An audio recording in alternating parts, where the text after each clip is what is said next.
Hey, good afternoon and welcome back to the adventure. So I'm back in North Alabama this week visiting family, and I figured I would get out on a bike ride and check out some more landmarks in the area. So I think this would be episode 3 or 4. You'd think I would remember, but it's been so long since I've done one. We're headed over to Tuscumbia, which is a neighboring city from Muscle Shoals, where I'm, I guess, originally from, although I have lived in Tuscumbia a couple of times. Okay, so as I had noted in previous videos that I've done of this area, you really have to watch out for traffic, and today's no different. I'm in some neighborhoods trying to get over to the next city. Logistically, it's not too hard, but there's still things that you have to do a little differently than you would if you were in a city that's more conducive to cycling.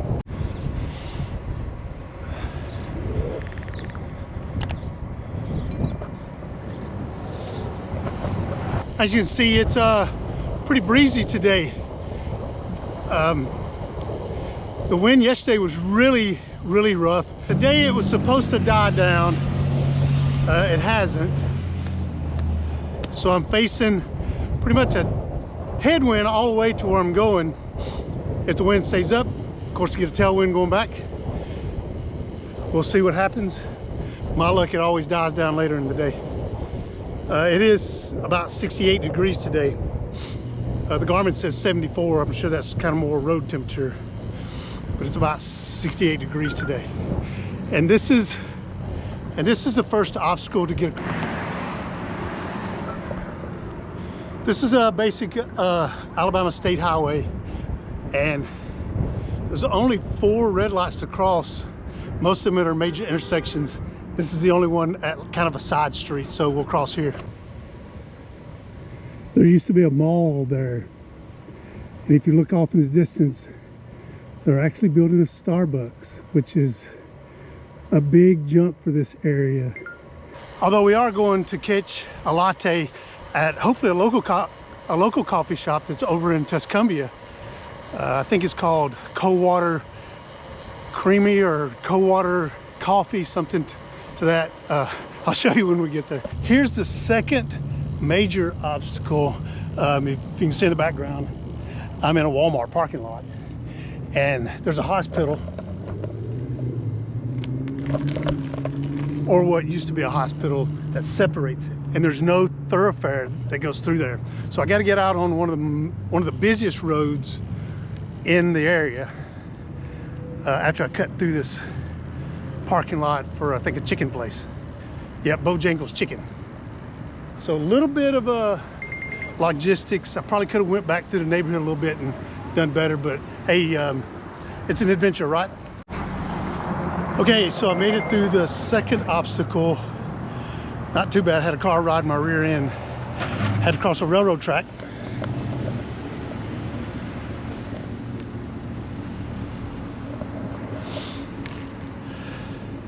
And the track was at a weird angle, so you had to position the bicycle, you know, to take it perpendicular so the tire wouldn't fall down in there. But hey, so far so good.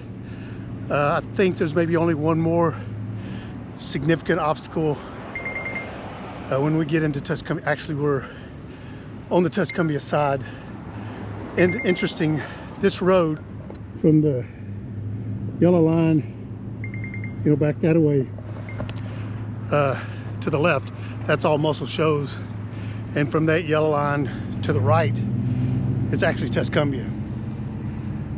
I don't know why in the past they just hadn't combined all 3 of these cities.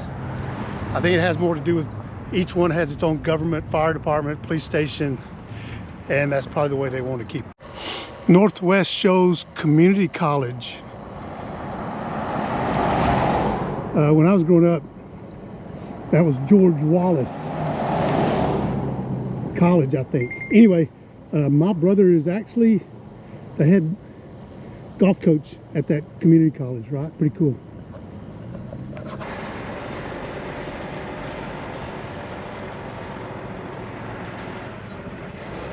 They must train commercial driver's license at this college.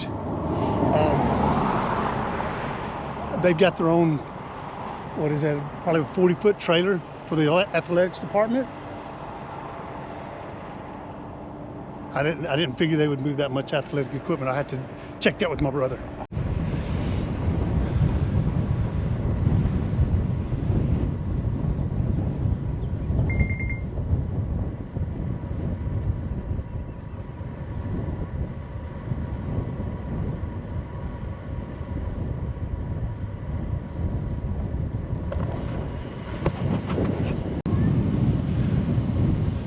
Looks like some games of kickball going on at the elementary school.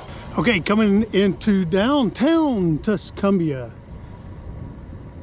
Let's see if we can find that coffee shop. This is the Colbert County Courthouse.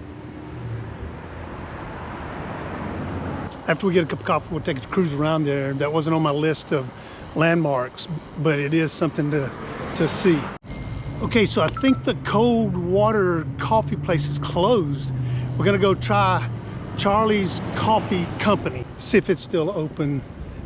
This city's, I mean, at one time in the heyday, it was a thriving city, but today it's not. Functional medicine.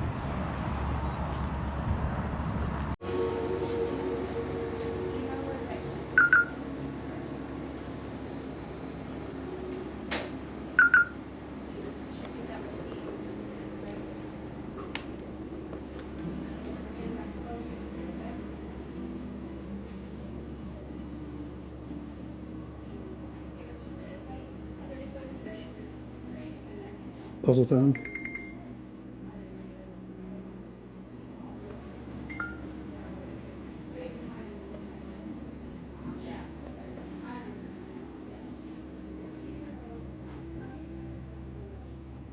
Get your colon cleanse.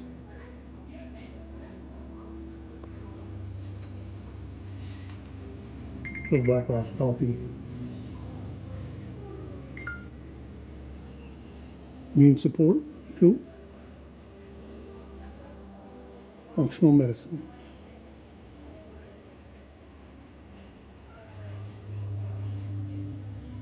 Very cool. Very nice.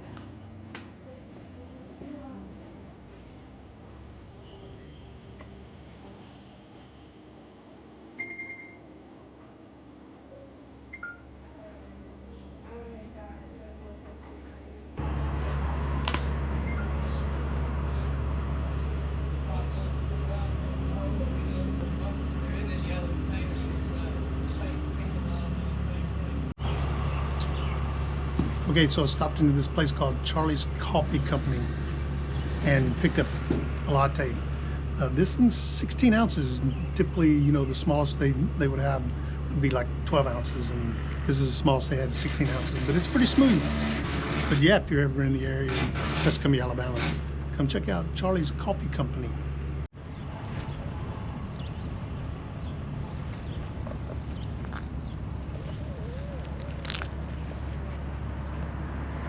So this is the home of Maud McKnight Lindsay. I actually went to her kindergarten. It was a free kindergarten. At least that's what they called it. It was Alabama's first free kindergarten for working class cotton mill district of East Florence, and that's where I went, into East Florence. Went to school over there. I didn't know that she was born here in Tuscumbia. Pretty cool. All the history ties together. Okay, back on the road, headed to the first, I guess it'd be the second landmark, because we just stopped at Maud Lindsay's birthplace. I want to stop up here at the Colbert County Courthouse, kind of run through that, check and see what's in there. Okay, so here is the landmark for Howell Thomas Heflin, which, as you can read, he was a as senator, U.S. Senator for 3 consecutive terms. Bust of Howell T. Heflin.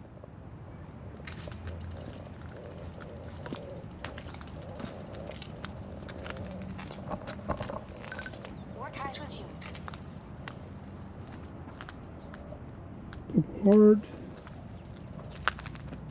Work had paused. Gulf War. World War I, with a list of names. I'm assuming that was living here when World War I was taking place between April 1917 and November 1918.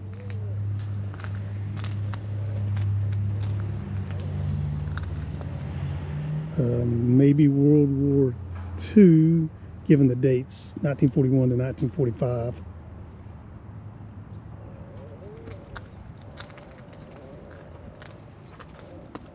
Korea, Vietnam, Desert Storm.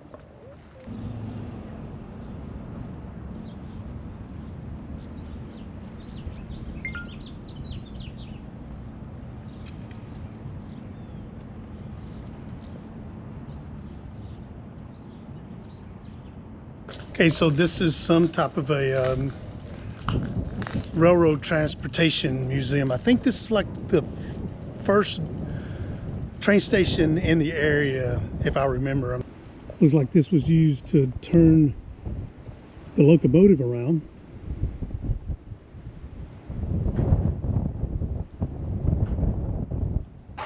Okay, next stop is Spring Park.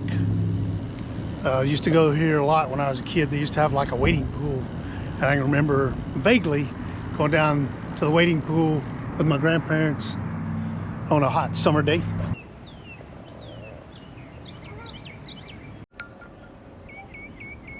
M6083 main battle tank. Entered service in 1960 and used by 22 countries. Went 30 miles per hour. Okay, let's learn a little bit about American Indian history. I'm not even going to attempt that. I guess it's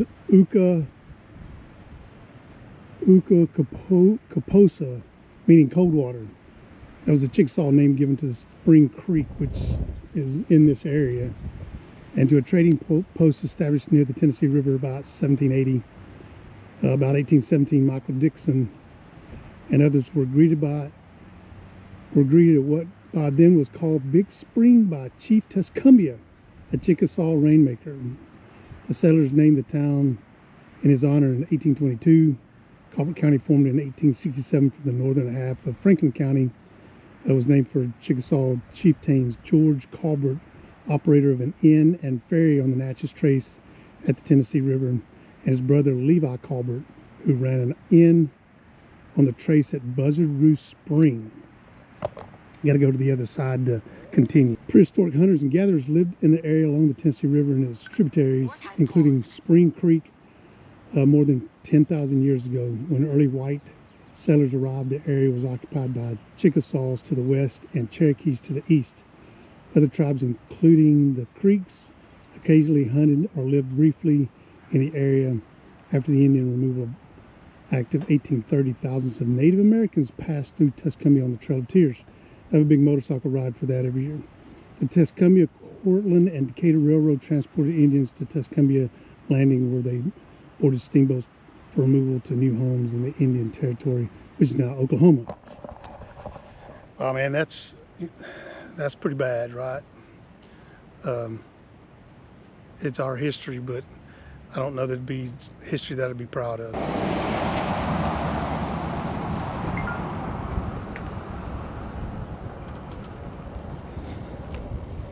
It's like an old covered bridge out here.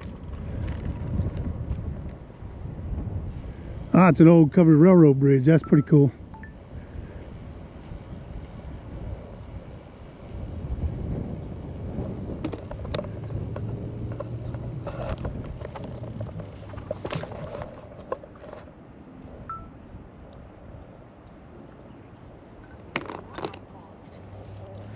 Hey man, you can't go out on the swinging bridge.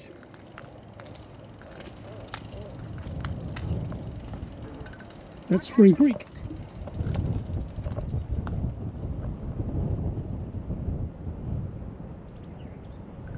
I think that covered bridge is actually a bridge for a kiddie ride. The track on there didn't look wide enough to be for a regular size train.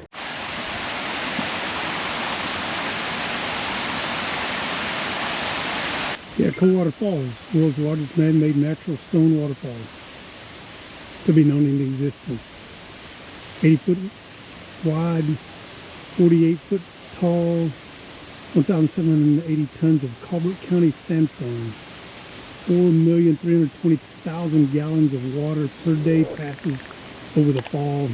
Largest stone weighs 77,000 pounds. 120 days in construction. Cool. Petrified conifer tree. 85 to 90 million years old. Petrified lycopod tree stump. 325 million years old. Yeah, so Spring Park, pretty nice little park to come visit. Again, if you're ever in this area, bring a picnic lunch in the family and spend the day at Spring Park. Okay, there you have it, another episode of Lattes and Landmarks in the books. I'm gonna enjoy this tailwind. Hey!